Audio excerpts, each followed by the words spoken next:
I think. I will. Thank you so much.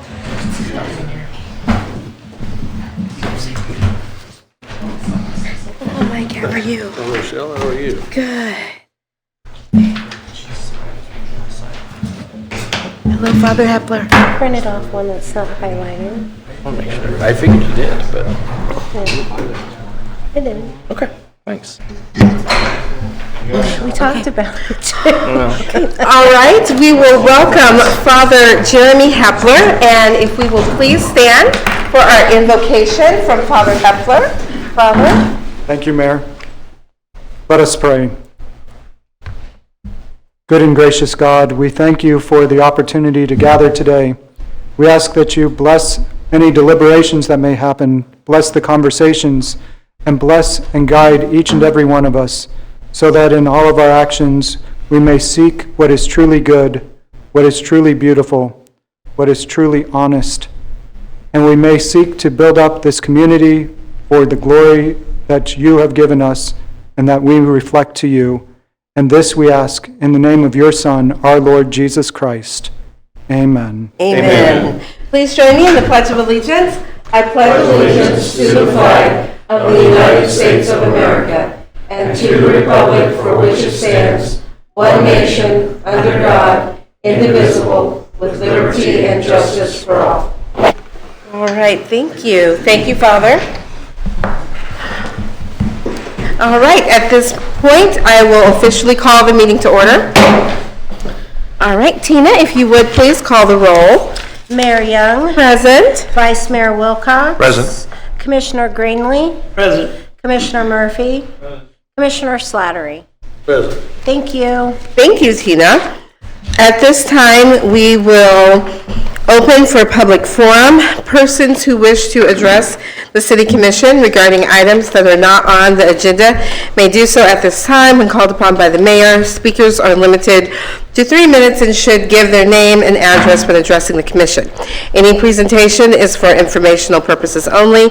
Any and all written communication should be deposited with the city clerk. At this time, is there anyone wishing to address us? All right, seeing no, I will close public forum. And now we will have our consent agenda by our city manager, Mr. Westhoff. Mr. Westhoff. Thank you, Mayor. All right, 3 items on the consent agenda tonight. The first is to approve the minutes from the August 4th, 2025 City Commission meeting. The second is to approve a merchant police license for Interparish Security Corporation. Their license states, their permit states they are potentially going to be doing security for Walmart. Okay. And the third is to approve the occupational license renewals for Palucci's Deli Restaurant and Lounge and La Maria Mexican Restaurant. Okay, any questions on our consent agenda? I move we accept the consent agenda as read. Okay, it's been moved. Is there a second? Second. All right, it's been moved and seconded that we accept our consent agenda as read. All those in favor, please state by saying aye. Aye. Aye. All opposed, same sign. Motion carries. And on to our new business regarding ordinance number 6722, an ordinance to provide designated school zones immediately surrounding schools during certain hours. And that is also presented to us by Mr. Westhoff. So I was approached at the end of the summer here by some leadership at Mar Hill, stating that they realized that Green Street in front of Mar Hill is not a school zone, and they were requesting us to look into that. So it fits the description to be a school zone. So we were looking at adjusting the ordinance for that, and in doing so, I found that the last time that ordinance was updated was 2014. There's been quite a few changes since then to schools throughout the city, as well as a couple other things that we wanted to clean up. So the ordinance in front of you is to substantially update our school zone ordinance. Here are a handful of changes that we're adding or making to the ordinance. First is that we're increasing the school zone boundary from 150 feet from the school to 200 feet. That's the best practices of the current MUTC guidelines. Thankfully, most of our current school zone signs are close to that distance anyway. We are removing the school zone that still existed in the ordinance around Central School, as that is no longer a school. We are, not the middle school, the Central School, yeah. We're adding a school zone on 14th Street from Laramie to Atchison. That's the east side of Atchison High School, where there's a lot of student traffic in and out a couple times a day. Adding the school zone on Green Street near Mar Hill, as requested. Extending the school zone around Atchison Middle School to include the cross streets that come into the middle school. Those were not included in the previous ordinance for some reason. Extending the school zone around Benedictine College to include 3rd Street from Unity to Harper, and the cross streets in between 3rd and 2nd. Reviewing that, since 2014, Benedictine College has expanded and has quite a few new buildings that are used frequently by students, including dormitories, on that side of 2nd Street, and so we want to extend the school zone out to 3rd. Excuse me, I lost my spot here. And then, this was the most interesting one to me. There's not currently a school zone on 17th Street in front of Atchison Elementary School. Now, taking into account that that is K7, that is a highway, but also taking into account that even though it's a school where they encourage buses and driving, there's still a lot of traffic in front of that building every day. A lot of kids, school buses full of kids. So we would like to propose adding the school zone on 17th Street, but keeping the speed limit of that school zone 30 miles per hour because it is K7, but having the added signage to ensure drivers know that it is a school zone. They need to be paying close attention. And then there are obviously added enforcement if someone violates the law in a school zone. So the other side of it, the other thing is that we're proposing to make all the school zones except the school zone in front of Atchison Childcare 24 hours a day. Right now, some of them are 7 a.m. to 4 p.m. Some of them are 6 to 6. Some of them are 24 hours. We're proposing to make them all 24 hours because schools have lots of after-hour events. And at those events, they have a lot of kids running around. Plus, it's just easier for drivers and our police officers to understand that that's the school zone at all times. The only one we're keeping 6 a.m. to 6 p.m. is that one in front of Atchison Childcare because they close for business hours at that point. So I think that's pretty good summary. We did put together a map of the new school zones, which is in your packet, and we'll post online too if you approve it. If you want to make changes, we'll change it on the map. Okay. Mark, what is this? Yes. Go ahead. This letters here, MUTCD, I don't know, what is that, some group that advises? Like an state engineering? Uniform Traffic, Uniform that's right, Manual of Uniform Traffic Control Device. So it's basically the standards that we follow. We use the same thing when someone comes and requests for a stop sign. We go to the MUTC to see what are the guidelines for placing a stop sign, and does this place meet those guidelines? So we looked at those guidelines for the school zones as I just well. never had. Okay. All right. Hopefully we can give a few warnings before we. Sure, and I mean, this will come with, when we get the new signs put up, there will be an education period, which will involve police presence at those places to, add that education level. But also, yes, we'll be flexible at the start too. It sounds like all good to me. Yeah. Anyone have any other questions, concerns? Yes, sir. Talked, so to speak, about radar. On Second He Street? has one that's mobile.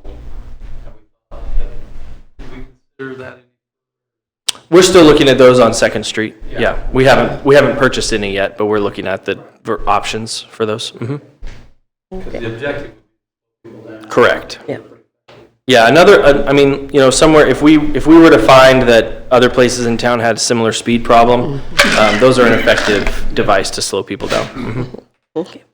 All right. School zones do work too. Do we put that radar thing out there? Not very often, but we do still have it. Yeah. And it illustrates the effectiveness of it. Because we will put it in trouble spots, and even without writing tickets, it throws it in your face and slows them down. So what Mark's suggesting. Terrorizes me. I admit that driving, particularly like a town that you're unfamiliar with, going 40 miles an hour and you see a sign 30, 42, you automatically slow down. We still have it, still use it. Yeah. All right, very good. Any other questions, concerns? Okay. I appreciate the thorough look at this, and I appreciate also the expansion. I think that's very important, and especially with respect to Atchison Elementary School. I know I have a couple of students who are at the high school. They will walk over to meet a parent who is a teacher, and so they have to cross that highway, so I appreciate that. So with that, let us see Need a where we motion? are. Yes, I will need a motion. Is there Move a, we adopt ordinance 6722. all right, is there a second? Second it.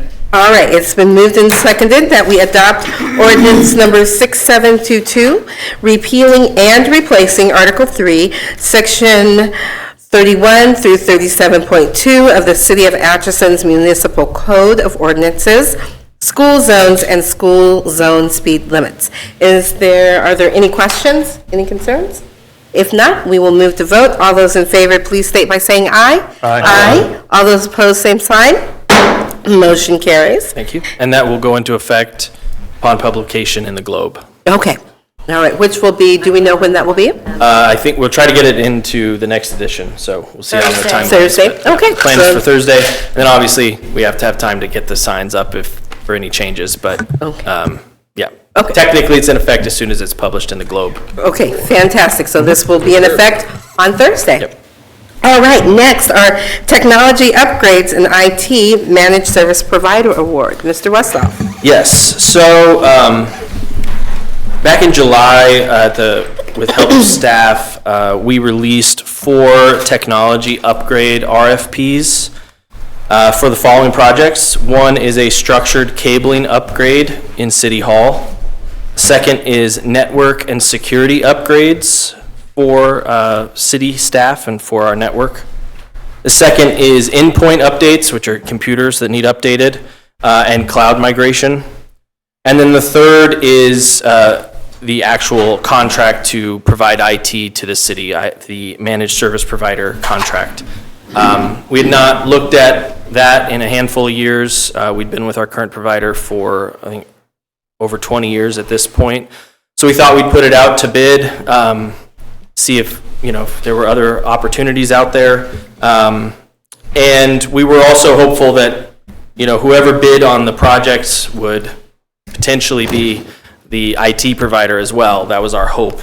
We didn't make that a stipulation in the RFPs, but if someone bid on all of them, that was certainly our preference.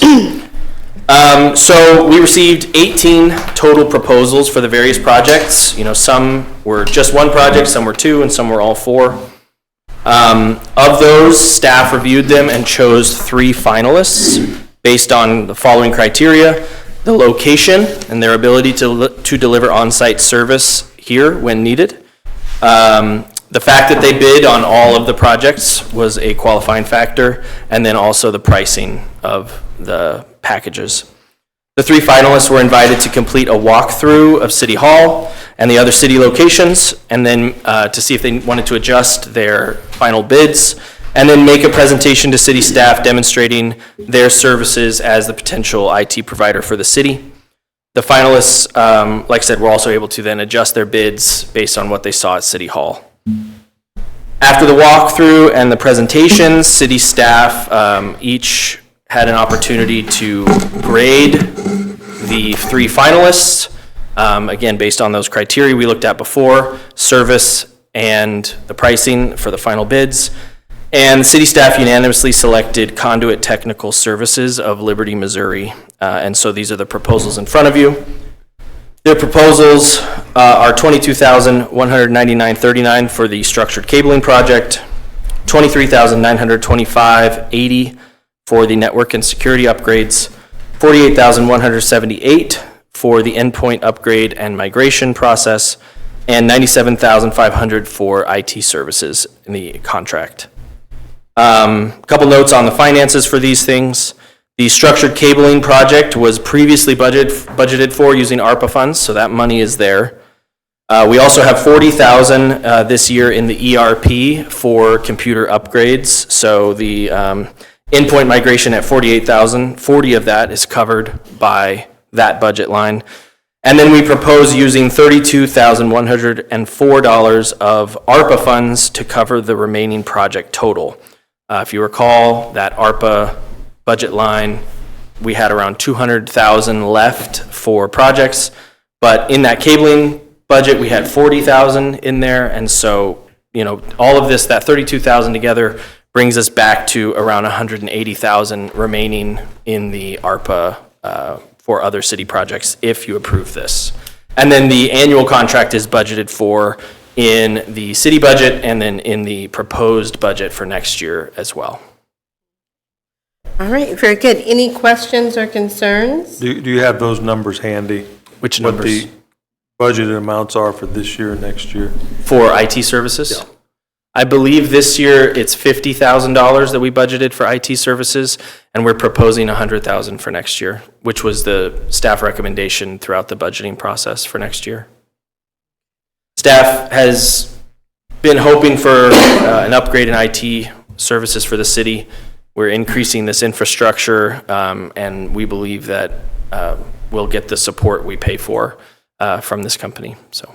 Okay, I see. And was it unanimous, the voting for the staff on conduit? Yes, yeah. Okay. They were the unanimous number one selection. They were the middle bid, if you take all of the bids together, but they were the unanimous first choice of staff based on the presentations that we received, as well as the services that they're providing in the contract that we reviewed. The only other thing actually, all three votes were unanimous in the rankings, so first, second, and third everyone ranked them the same. So it was a pretty clear indication that how staff felt. Okay. All right, very good. Any other questions? Any concerns? I'm not totally convinced yet, but I guess computers make our life better. But man, they sure Well, are expensive. I don't know about better, but they're not going away. And we've seen cyber attacks and things happen, so part of this is upgrading our security posture. We think it's pretty good right now. We think it could be a little better, and that's a big part of this as well, is that Conduit will provide support on that side as well. So Backing up our systems. what are and the our terms of the networks. contract lengthwise? Months, years? Well, we do annual appropriations, so if next year you all did not want to renew the contract, we would negotiate that with them. Okay, so it's Well, year to year. Excuse me. Yeah, So I how believe much it does have, let me pull it up here, sorry. It wouldn't be for the total amount every year. It'd be just for the 23, wouldn't it? Sorry? What was your question? I guess I don't understand. So the initial cost. The 97,000, Right. That's per Now- year. Oh, it is per year? Yes. Okay, all right, and we currently pay, like I said, around 50,000 per year. okay. For our current. So we're looking to increase it around 50,000? Yes. Per year, okay. And we don't actually have, that's right, we don't have the final agreement, so we would be asking your permission to negotiate the terms of that agreement. Would you prefer a year to year? Well, if it doesn't impact dramatically on the cost, Yeah. I would think the shorter term for us, the better, because have you not had issues with the current people not being responsive, or? No, withdraw the question. I withdraw the question. We went out for bid for IT services, so. However, yes, so the agreement will come back before you with the final terms and everything. Okay. So it wouldn't be the I see. total of all this. This is upgrades and stuff like that. We wouldn't have to pay that every year. Correct, yeah, It'd be that's, a smaller amount. that's wouldn't one it? time. I mean, The annual yeah, contract is 97,000. It is nice.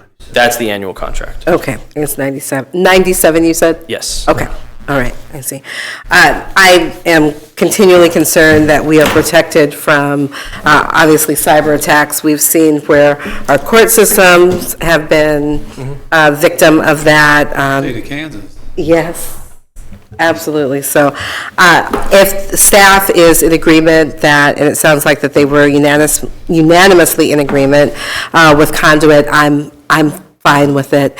Does anyone else have any questions, concerns? And when you say we have 65 users, Yes. is that 65 terminals throughout the, We have around 50 endpoints, it's called, so that's computers, laptops, things of that nature.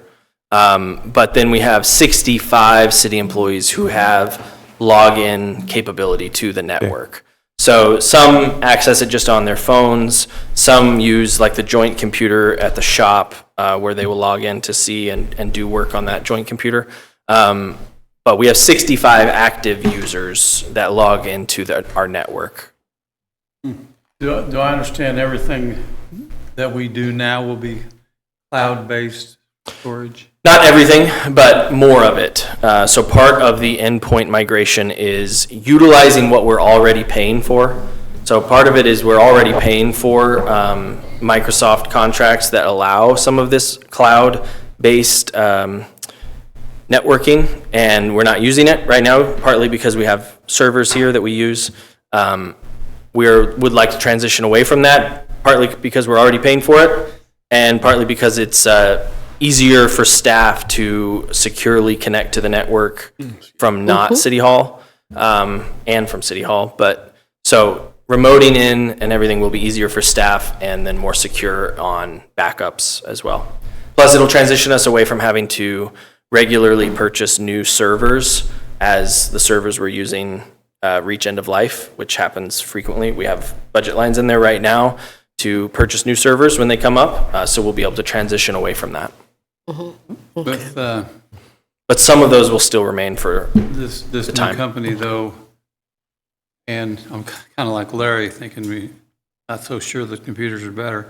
Are we going to be able still to back up at a local level as well? Yes, Because there's no guarantee that what's out in the cloud is going Yes. to be secure. Sometimes you need to have that, yes. keep your nickels in your own pockets. Yep, we can still back up locally. Okay. Okay, all right. All right, any other questions, concerns? If not, I move that we authorize staff to negotiate a managed service provider agreement with Conduit Technical Services, Inc. to provide IT services to the city of Atchison and complete the structured cabling network and security upgrades and endpoint migration upgrade projects. Is there a second? I'll second. All right, it's been moved and seconded. Any further discussion? If not, all those in favor, please state by saying aye. Aye. All those opposed, same sign. Motion carries. Thank you. All right, thank you, Mr. Westhoff. Next, we will have Mr. Prejean, who is going to present to us our Downtown Historic Survey, the Historic Preservation Fund Grant Agreement. Mr. Prejean. Thank you, Mayor. So annually, the State Historic Preservation Office or the Kansas Historical Society, they're effectively the same thing, publishes an RFP for something they call the Historic Preservation Fund. Doesn't matter necessarily where the funds come from, but it's federal funding that flows through to the states, and they offer these Historic Preservation Fund grants annually. To my knowledge, the city of Atchison and the Atchison community has never applied for one as long as I've been around. We did in this most recent round in collaboration with the Chamber and the local Main Street program, apply for funding to complete what would be called a survey of downtown historic resources.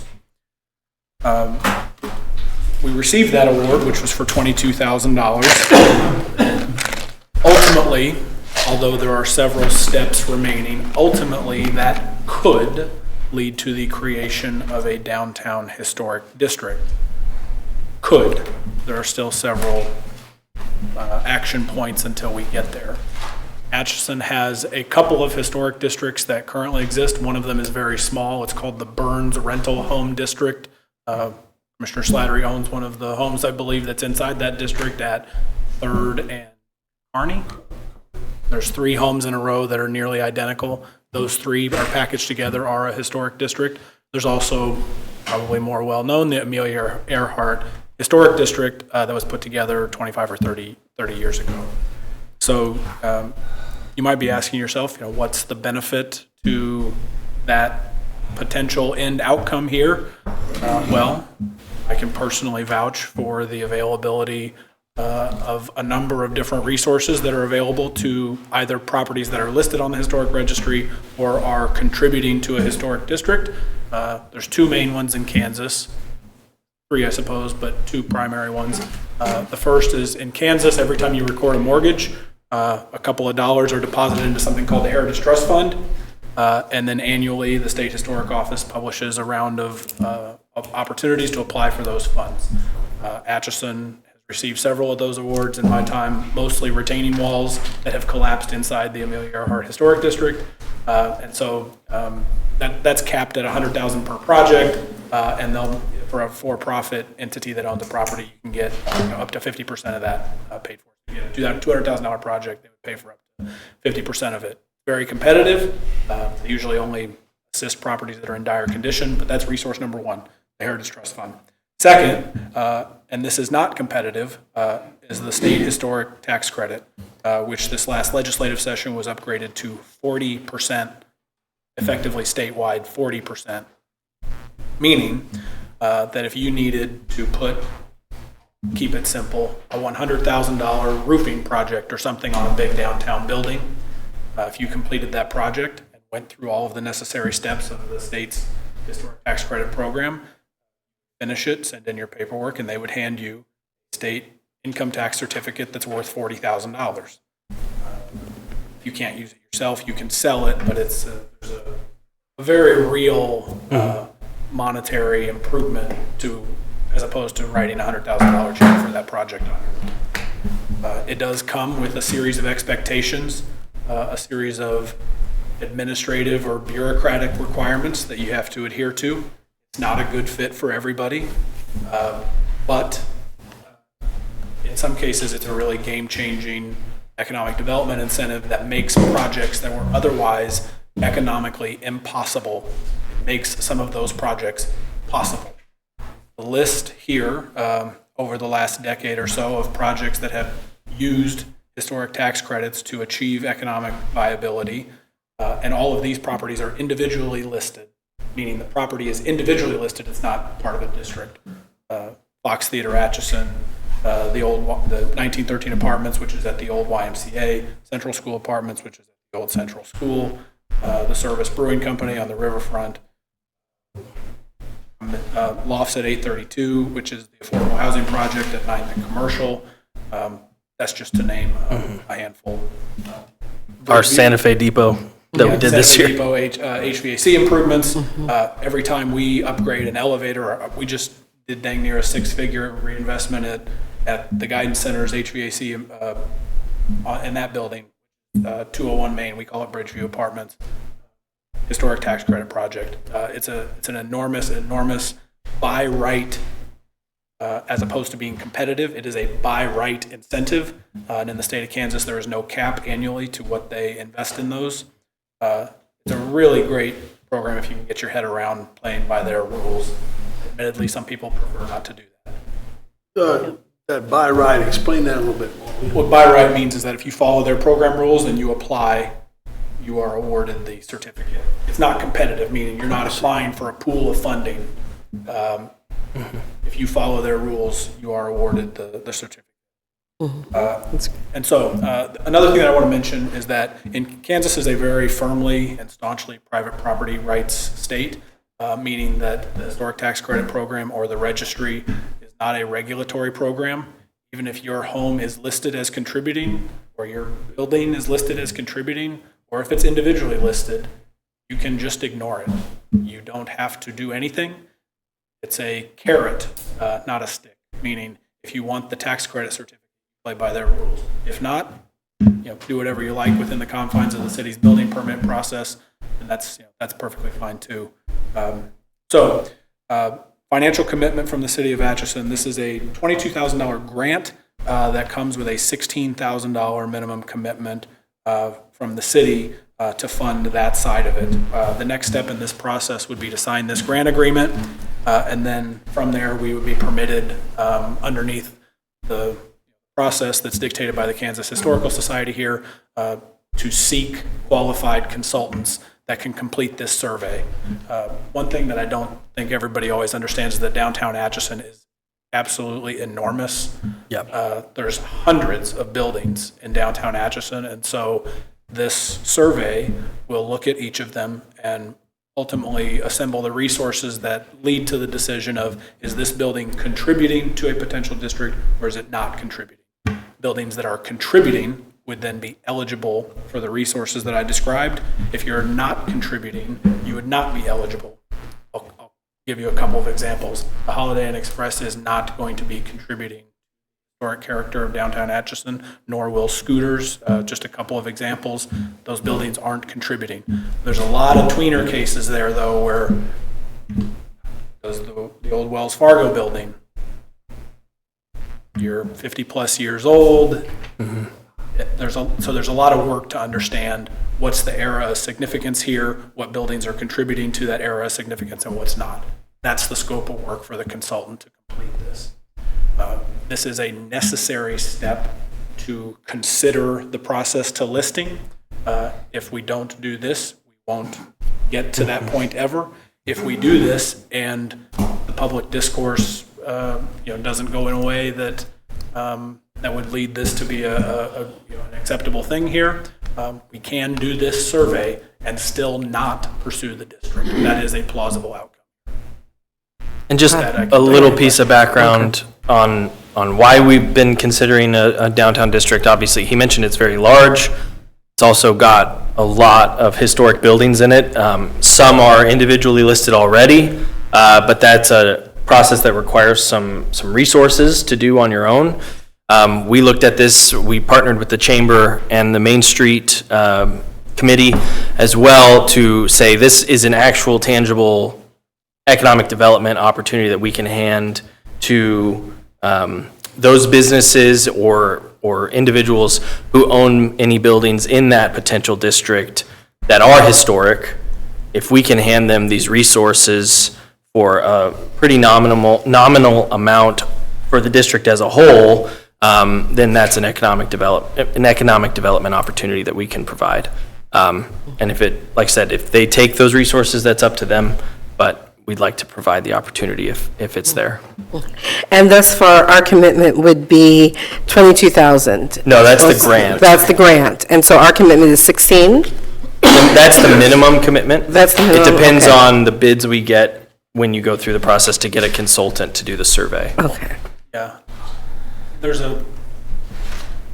We don't know exactly what that side of it is going to be yet, but until we can't Go out to. We can't do yeah. that until we adopt the grant agreement. Can we can't do utilize what? that group or, can't say the name. Oh, League of Kansas The Municipalities? league, yeah. This is different, sounds like this is different than the Well, but they league. have all the resources. Maybe they could help us find a. There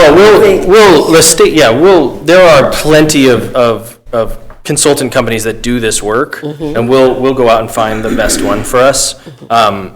This agreement today is to lock in that 22,000 commitment from the state to go towards the survey.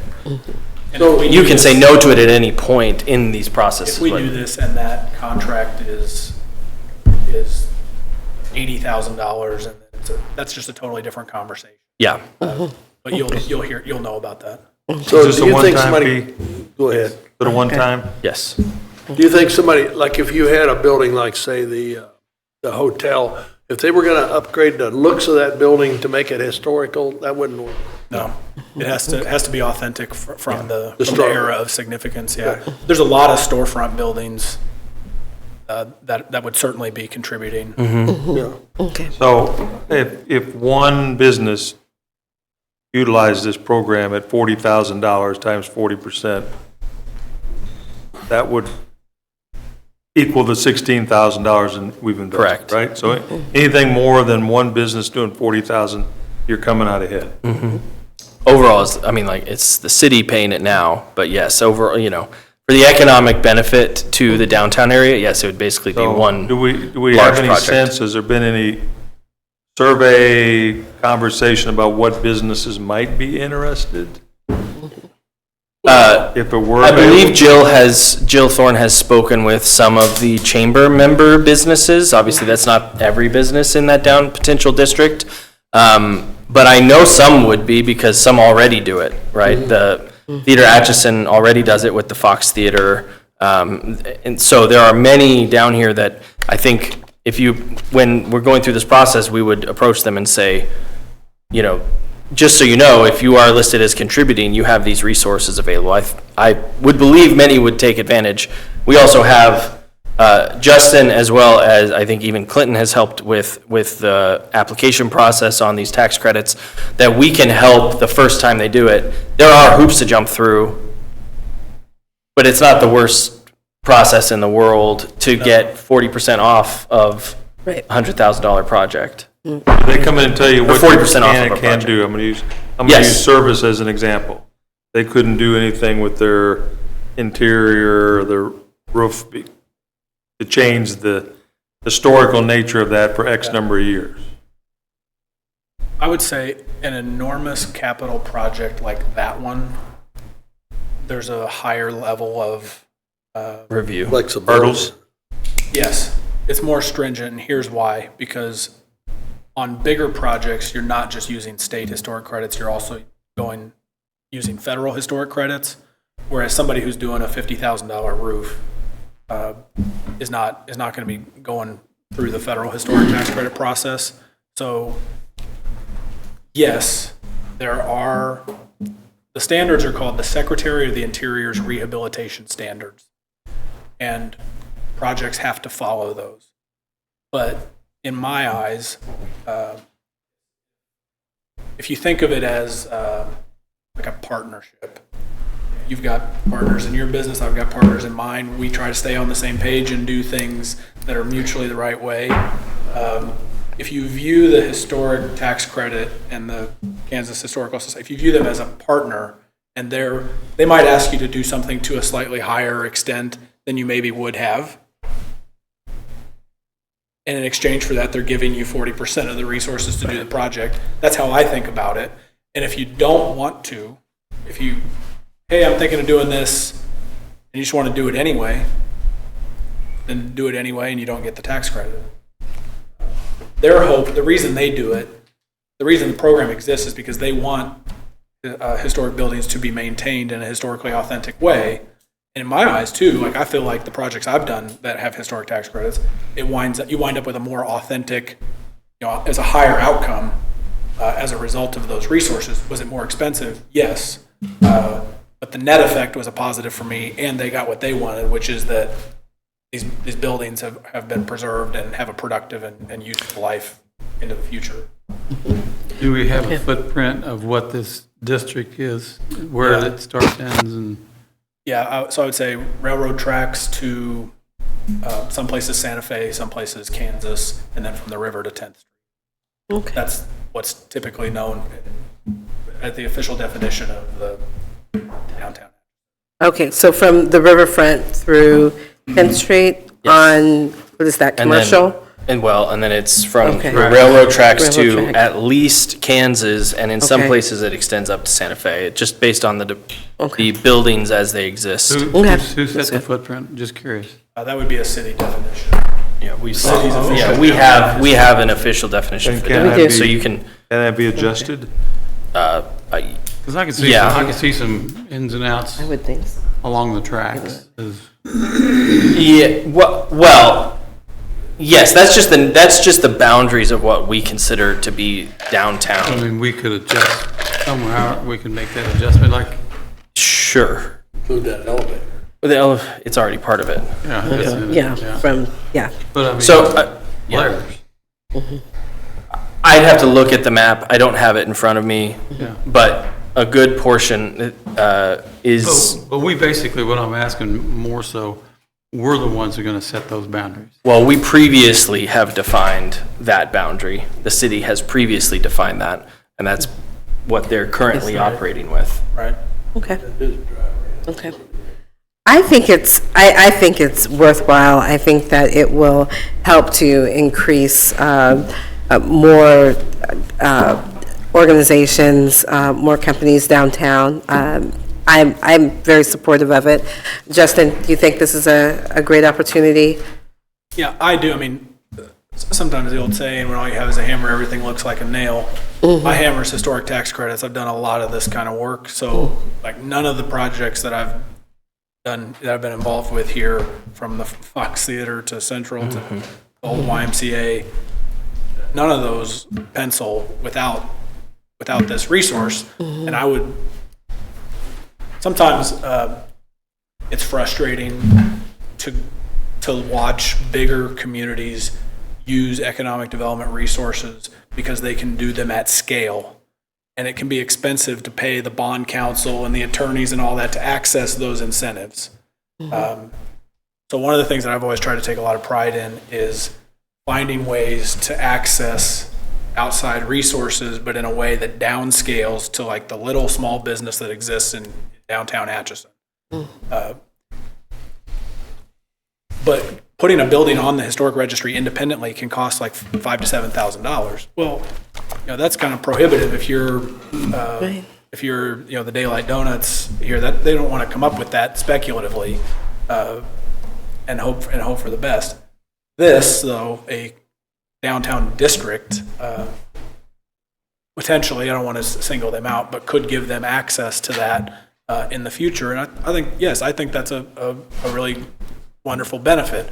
It's not for everybody. I do understand that. I travel all over the state and do this, and you talk to some people about what they could do with historic, like, it's just not, they don't think about the world that way, and that's fine. I really do appreciate that, but the number of downtown historic districts in the state, Leavenworth, Lawrence, Hayes, Great Bend, Hutchinson has 2 on either side of the railroad tracks. This is not some like wild speculative harebrained idea that we just thought of. This is a pretty proven model. So yeah, I think it would be a positive thing, and if you don't want to participate, don't. Okay, sure. All right. Do we have any other questions?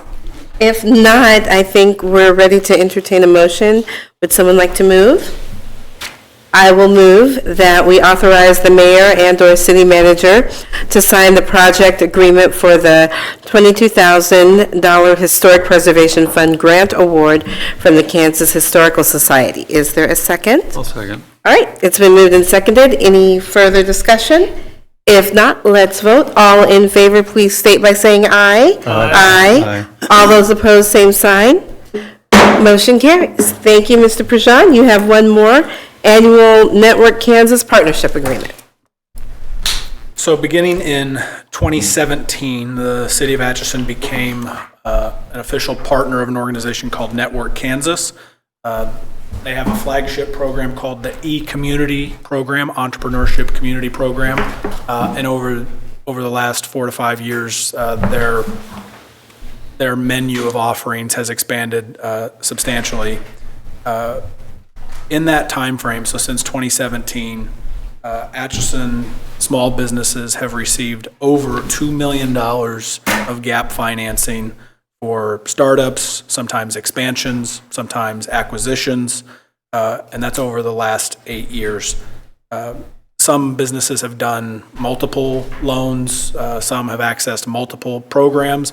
In total, it's over 50 separate loan agreements that have been executed to that end. It's really been a really great fit for us over that 8-year period. Some of the businesses, just more recently, Rainey's Arcade, Service Brewing, Presley Pierce Interiors, Daylight Donuts, many, many, many more. I could go on and on there. I do want to mention that I went to Topeka to the Eastern Region retreat. I serve as sort of the Network Kansas representative for the city.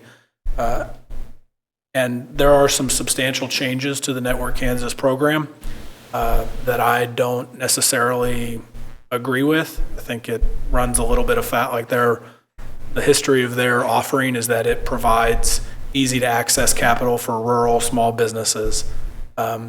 As time has gone on, they've gotten more bureaucratic. That tends to be how the trajectory goes. I think they have good reasons for wanting to do that. It's just it used to be fairly easy to access and get through, and now the applications are more substantial. The checks, the training they require of us, it's all more substantial and more bureaucratic. And so I just wanted to be transparent and say that.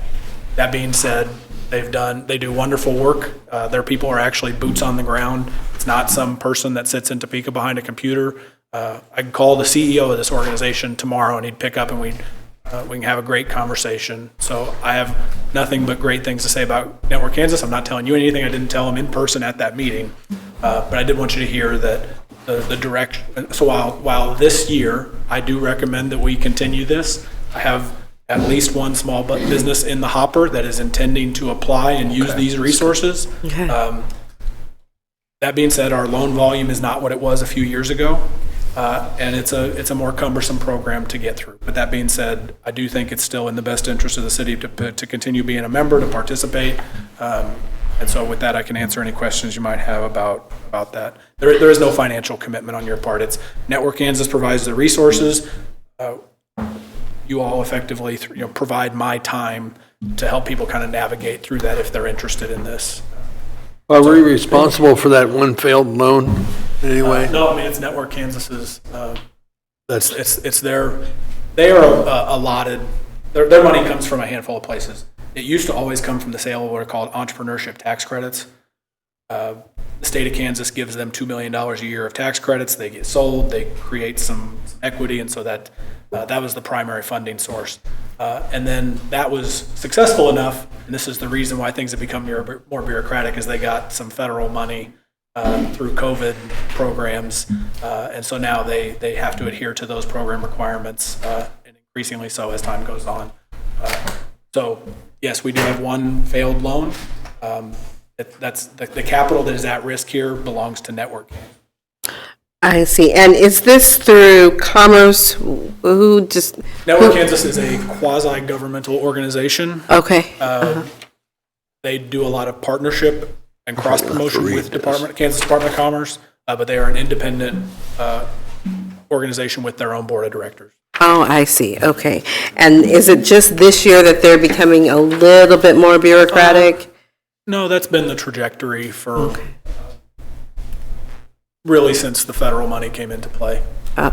I see. So it could be also satisfying the federal requirements as well. In their shoes, I might well have made the exact same decision, but we're the small rural community that would prefer the friendlier application process and such. So that's why I have my position on it. Yeah, absolutely. Well, I was wondering if there was any room for us to encourage them to sort of remove some of the more extraneous barriers.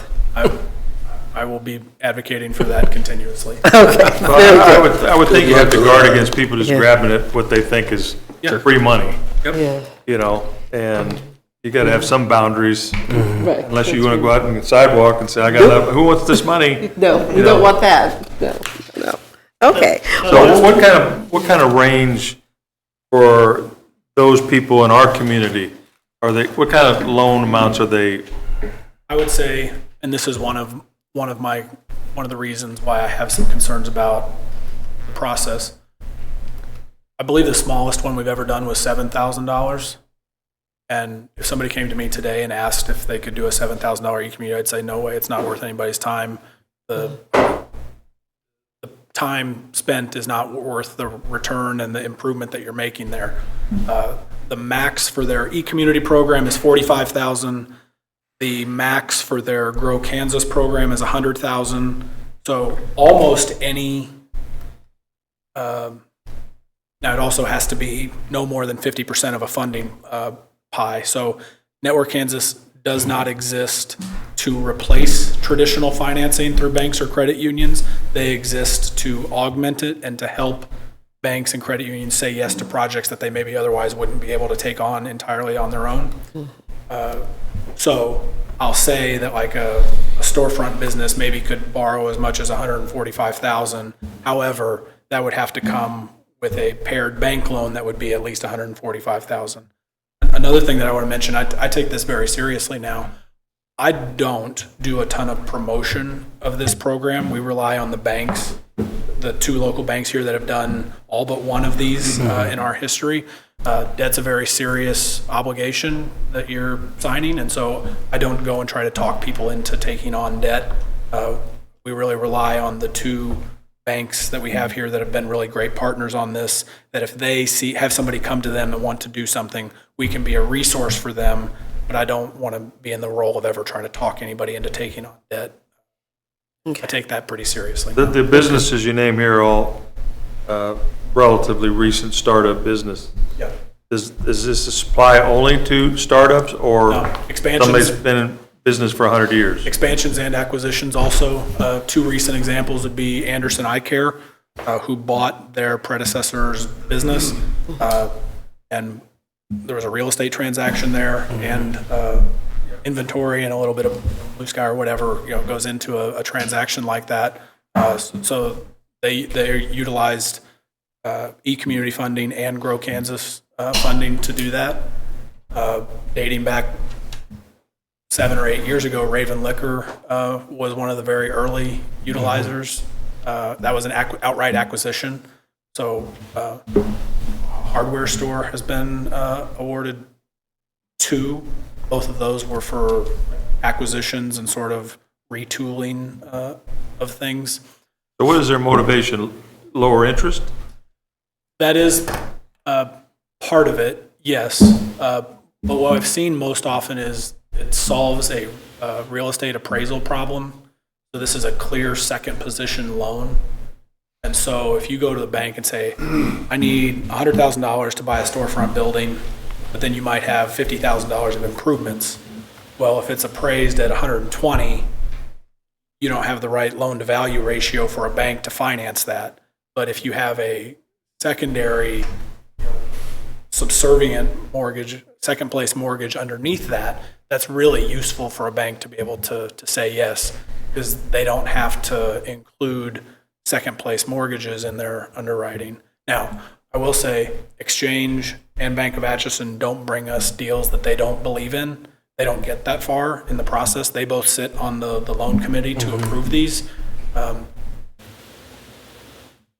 I hope that answers the question. That It kind of helps. lets the bank give somebody a break on the interest, get it down to a good loan too. Sorry, yes, I missed that part of it. At the moment, we used to be able to set the interest rate locally at whatever we wanted.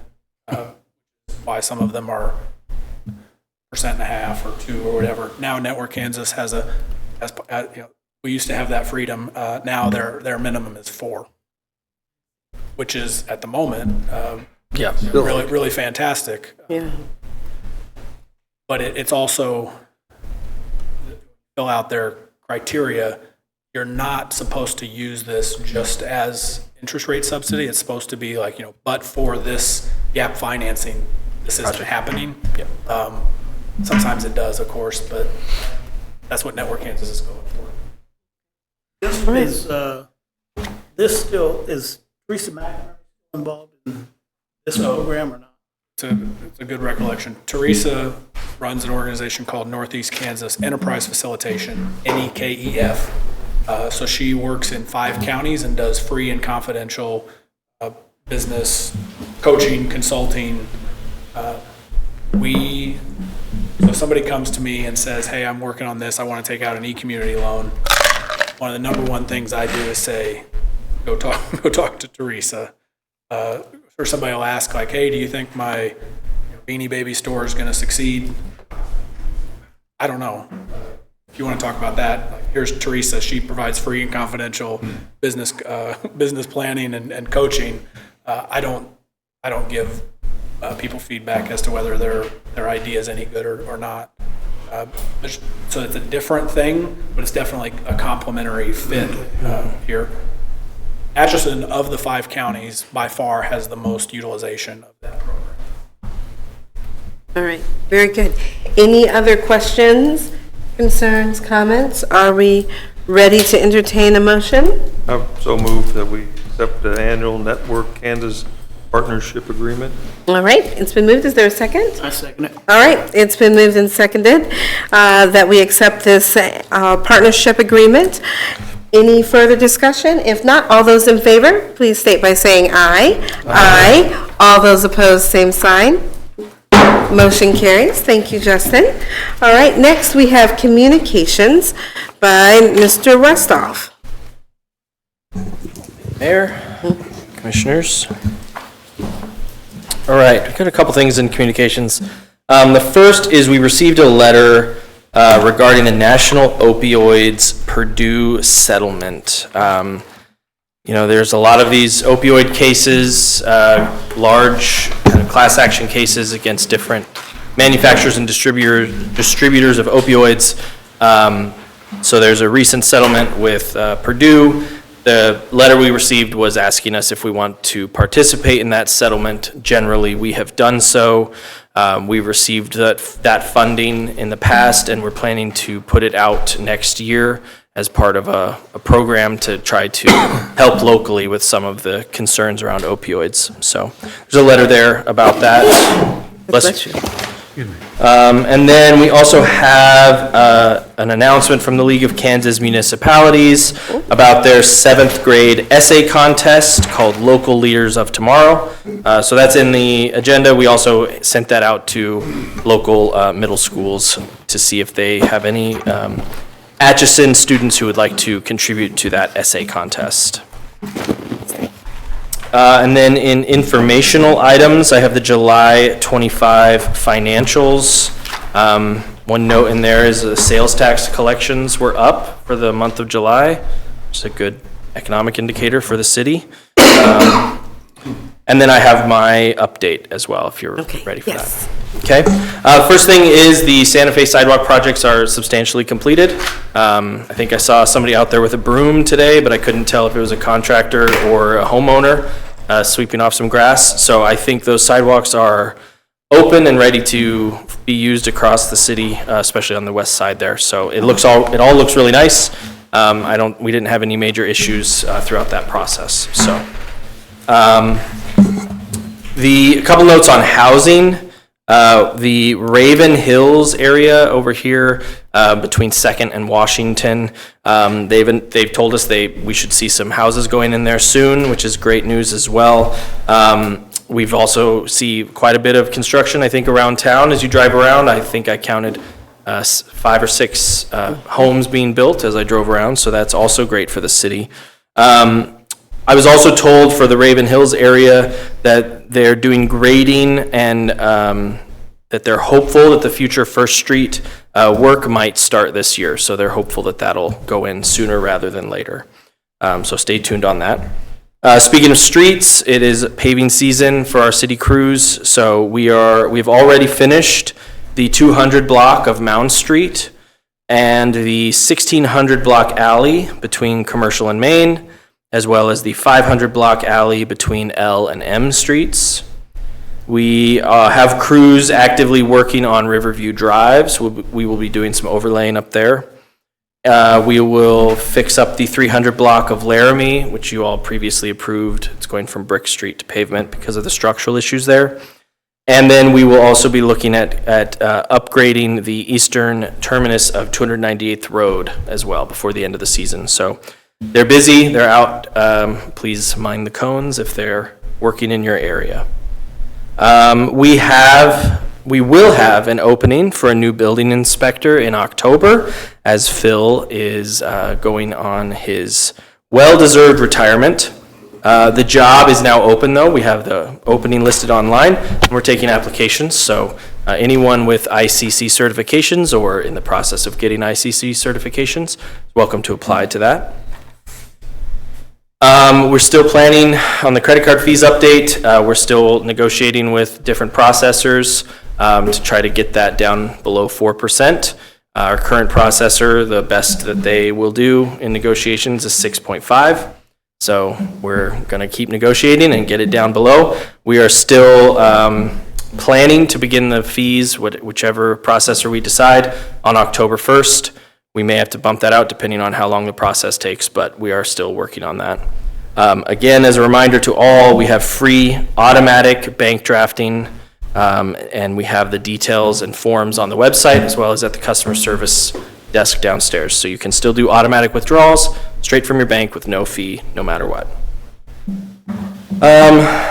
Okay, and then another brief update on something we've talked about before, our STAR bond for this downtown district and the airport that we've talked about before is actually set to pay off at the end of this month. As we've talked about before, that is 13 years early, which speaks to the success of that bond district. And we are working on possibly trying to extend that to do more work in the district that captures some state sales tax dollars and pours them back into that district. So we're hopeful we can keep that rolling, do more improvement projects in that area. So more on that in the future. Then finally, had quite a few messages and conversations today. The county sent out the annual tax statements, which include on there the date for all public hearings for revenue neutral rate and budget approvals. So not just the cities, it has the counties, school district, Atchison Rec as well, all on there.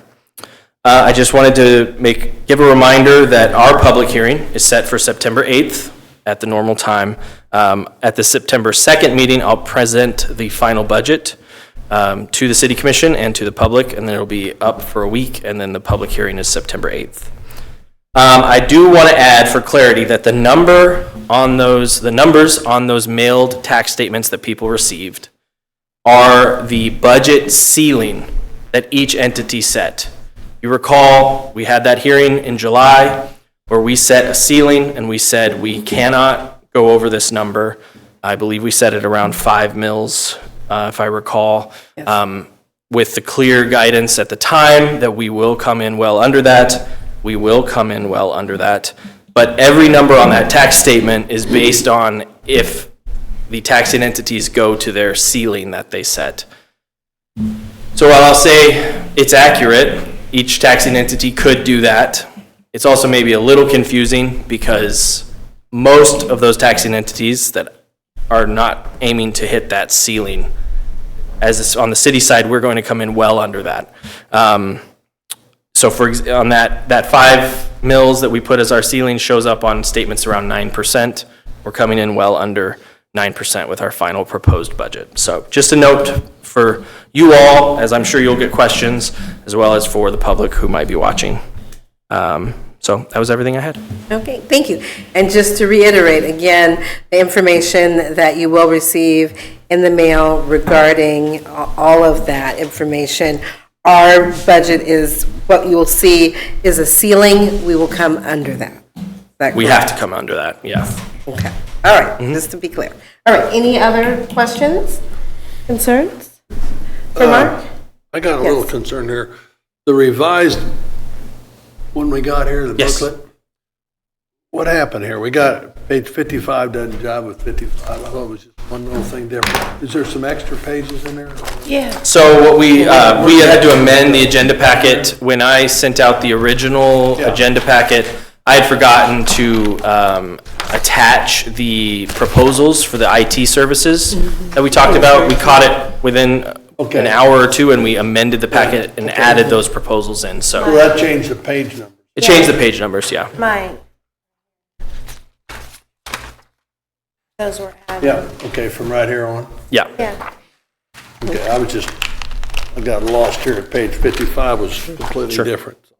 Okay. But it's at the end, okay, no problem. Anything else? All right, Looks good. all right. Anyone else? Anyone else? Thank you, Mark. Appreciate it. Okay, we are now ready for our governing body comments. Commissioner Greenlee. Hope everybody stays cool and hydrated. We're gonna get a break in the weather. All right. The sweater weather, 80 degrees. Yeah, that's true. Well, I for one can't wait for sweater weather. So that's just all me. I have. Yeah, all right, thank you. All right, Vice Mayor? Well, we talked about the changes you're going to make in the school zones, and Yes. the most important thing is people just slow down. You know, so schools are starting, and we're in the first week of school, elementary, high school, college, and we got a lot of students in this town, and please slow down, please. slow down. Very good. All right, Commissioner Slattery. I'd just like to compliment us all on the new sidewalks. We got some really nice sidewalks. They look nice. I It agree. looks like that company did a really good job for us. I agree. All right, thank you. Commissioner Murphy? The only thing I have a kind of a question for the police chief. On this, with school starting, are we going to put this radar little mobile thing out around some of the schools to possibly into the people who are driving to slow down? Absolutely, we could, but we actually put patrol cars. Hopefully you've seen a patrol car in every school zone. We put one every morning and every afternoon. Consistently. Yeah. Yeah. If you have a particular one, just mention it. Not really, I didn't have anything particular. I was just curious if we have the tool, let's use the tool, kind of is where my mind is. I think it's a wonderful tool. I'd comment that when I drove my son to school the other day, I was telling Chief I saw 3 officers on my path. One was up near the high school, kind of where I live. One was running speed on Unity, and then one was at the school district, or the school zone over by St. Benedict, so that felt good to see. Yeah, but that's, Good reminder about the speed trigger, though. Yeah, yeah, I like it. absolutely. I think they're effective. I agree. A complicating thing, especially around the college, is how many students will walk out into the street with their phone. Absolutely. And it just expects someone to stop. Well, if the person in the car is also on their phone, Yeah, there you go. now we got a problem. Yeah. So, just slow down, put your phone down. Yep. Absolutely, absolutely. I agree with all of that. Please be mindful, especially in school zones, watching for students, parents, all of that, and please slow down and be careful. 2 things I'd like to highlight. One, the League of Kansas Municipalities, the 7th grade essay contest, which thank you for putting this in the book. For those who are watching, if you have 7th graders at any of our schools, please encourage them to participate in the contest because it's very important, civically minded. It's one of the areas that the League will be focusing on this year, is trying to encourage more individuals to be involved civically, but also, as Mr. Burke, as you said, will be retiring on a well-deserved retirement. Many cities have to fill our positions, and working for a city is a wonderful thing, and just encourage anyone who is looking for jobs, any high schoolers, think about becoming part of local city government. And then lastly, in your water bill, the credit card fees, this is a wonderful explanation of the credit card fees, so thank you very much, why we are moving toward the system that we are. Yep. And then again, as Mark has said, how you can avoid any sort of a fee from us, which is to set up bank drafts or cash or check. But please make sure that you read this. It's great. If you have any questions, please come in. They'll be happy to assist you. And with that, I think that we are ready for adjournment. Do I have I make a such a motion. motion? All right, it's been moved. Is there a second? Second. All right, it's been moved and second that we adjourn our meeting. All those in favor, please state by saying aye. Aye. All those opposed, same sign. Motion carries. We are adjourned. Thank you, everyone. Thank you. Is our next meeting a long one or short? Is a long one, Tina? Budget?